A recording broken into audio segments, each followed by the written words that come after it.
Welcome sa Dries TV. Kung interesado ka sa ganitong news, huwag kalimutang isubscribe ang ating YouTube channel. Maraming salamat! Welcome back again sa ating YouTube channel mga kakimpaw, and sa update natin ito ang pag-uusapan natin ay tungkol sa mga importanteng ganap kina Kim and syempre kay Paula Avellino.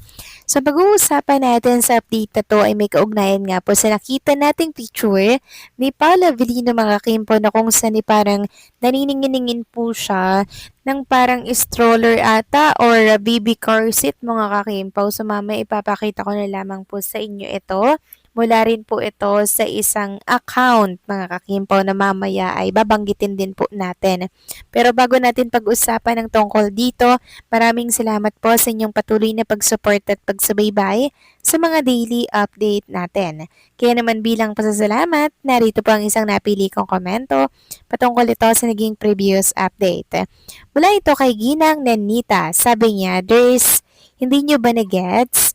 Nung mag-start ng magtambal si Kim at Paula, stick na sila sa isa't isa. Dahil sa nabuong love nila na genuinely at hindi pang publicity lang. At sinuwerte sila dahil buo sila ng mga grupo in whole world. Ang grupo na nagmamahal sa kanila ng lubos. Ang mga Kimpaw fans at naging Kimpawlandia na ngayon. Hindi na grupo kundi big fandom or foundation ang Kimpawlandia. At sinabi ko na sa inyo, hindi na gusto pang makipag-partner pa si Paolo sa iba at ganon din si Kim. Ang gusto ng Kim Powders, sila lang dalawa habang buhay at naging legit couple na sila kaya respetuhin ng management ang mga desisyon ng Kim Pao. Wala nang balak pang makipag-tandem si Paolo sa iba at ganoon din si Kim. Sila lang wala ng iba dahil legit couple na ang Kim Pao. Tama po kayo dyan, Ginang Ninita, no? Yan yung dapat isipin, isa-isip at isa puso po ng mga supporters, ba? Diba? Huwag kayo agad maniniwala, mga kakimpaw, na si Paolo ipapartner daw sa iba, ba? Diba? Hindi yun mangyayari dahil mismong si Paolo na po mga kakimpaw ang umayaw sa mga alok na iba po ang kaparehong actress. 'Di ba? Ang dami po nagpapantasya kay Paula Avellino ng mga artista pero si Paulo ang mismong umaayaw. Doon pa lang, dapat maging panatag at kampante na po tayo mga kakimpaw dahil napakalinaw po ng gustong sabihin at iparating ni Paulo na seryoso siya na kay Chinita Princess na siya lang ang katambal at kapareha nito habang buhay. Kaya kampante lang, okay?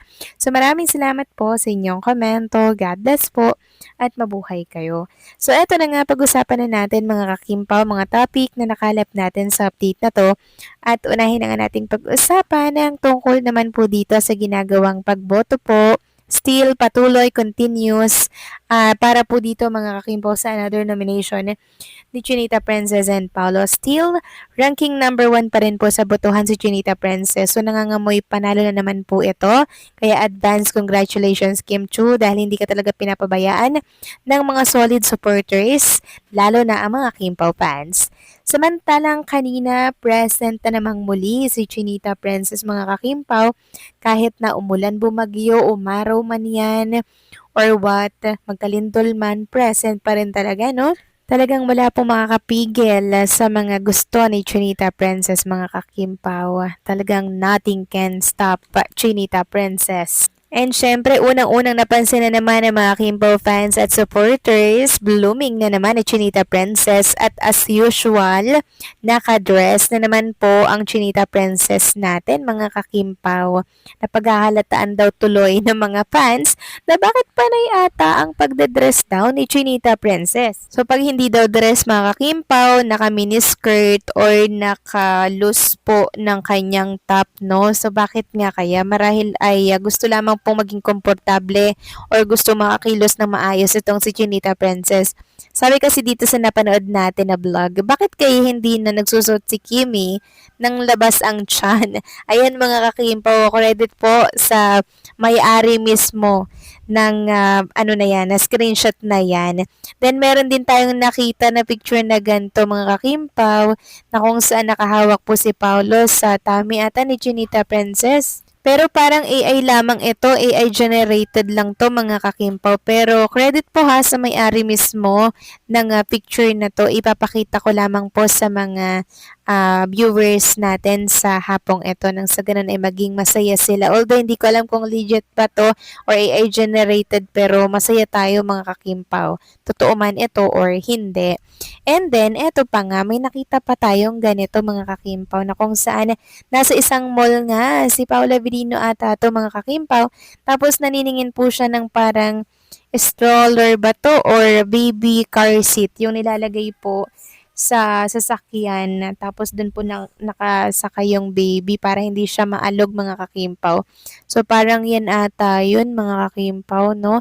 So hindi ko rin sure kung edited ba to or totoong picture kasi madalas mga kakimpaw nakakalito po talaga yung mga nakikita natin sa mundo po ng social media. Halos hindi na po natin na kikita kung ano po yung original sa fake po na picture, 'di ba? Kaya madalas po tayong nalilito mga kakimpaw. Pero kung may katotohanan po ito, syempre masaya po tayo dito mga kakimpaw.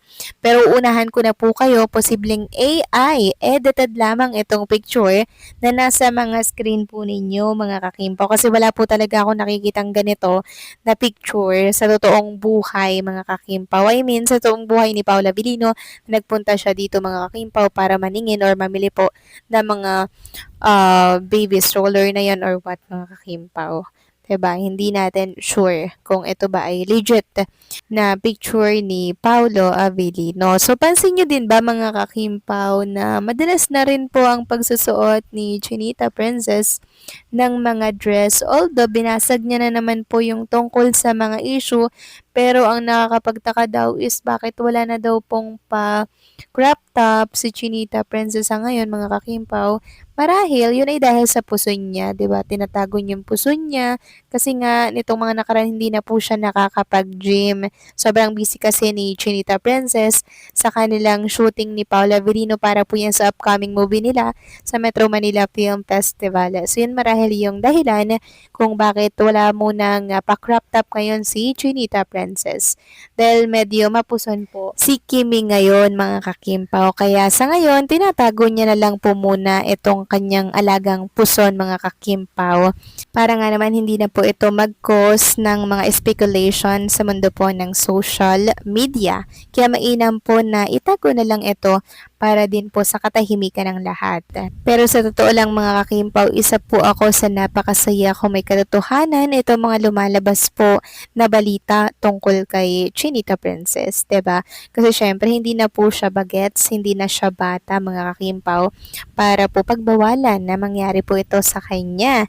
'Di ba mga kakimpaw? Oo, bagets yung kanyang itsura pero syempre yung taon hindi natin yan madadaya or hindi natin matatakasan ang totoong edad mga kakimpaw na si Kim ay 36 years old na po at kinakailangan na po talaga ng settlement or pagpapamilya. 'Di ba? Kayo ba mga kakimpaw, agree ba kayo dito?